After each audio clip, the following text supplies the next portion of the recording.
Solo episodes are a tough nut to crack. They often exist not because writers intended them to, but because of logistical problems during production, or because a studio ordered extra episodes. To showrunners, they often feel like accident babies they must unexpectedly feed and clothe, and to audiences they can feel equally out of place. Because nothing disrupts a show's sense of consistency more than dropping its structure and focusing on the story of one single, often not main character. However, no show in recent memory has used these disruptions as effectively as The Bear. Instead of feeling like accident babies, The Bear's solo episodes scream, "I'm the eldest boy!" And I'm fascinated to understand why. Season 2, Episode 7 of The Bear finds Richie literally and figuratively at a fork in his life. Fuck you, cousin. While the rest of the cast is busy problem solving, Richie has become a living and breathing problem. Carm? Yes. You have to do something about him. But by the time Taylor Swift rolls the credits, Richie has transformed into the show's emotional rock. When the team is overwhelmed or locked in a fridge, or overwhelmed and locked in a fridge, Richie becomes the one to pick up the slack. I'm panicking. Oh, come on. Fuck that.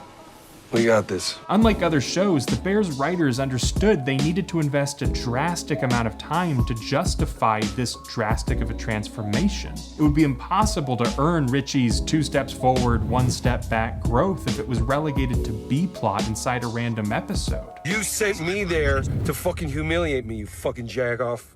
He believes in you, you know. He said you're good with people. He's not wrong.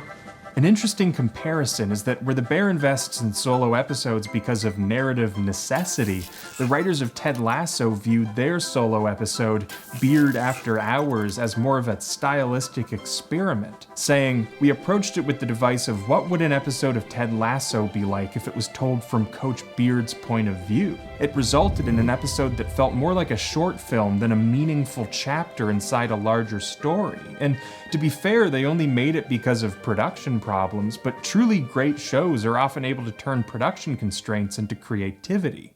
I'm doing a bottle episode. But this poses a question. Since The Bear's other solo episode does not depict as harsh of a transformation for its character Marcus as Forks does for Richie, why does it still work? The answer reveals another difference between accidental and eldest boys. My initial impression watching Den Marcus is that it was the culmination of everything I wanted my friend Marcus to experience. In other words, it slam dunked every alley-oop the first season tossed into the air.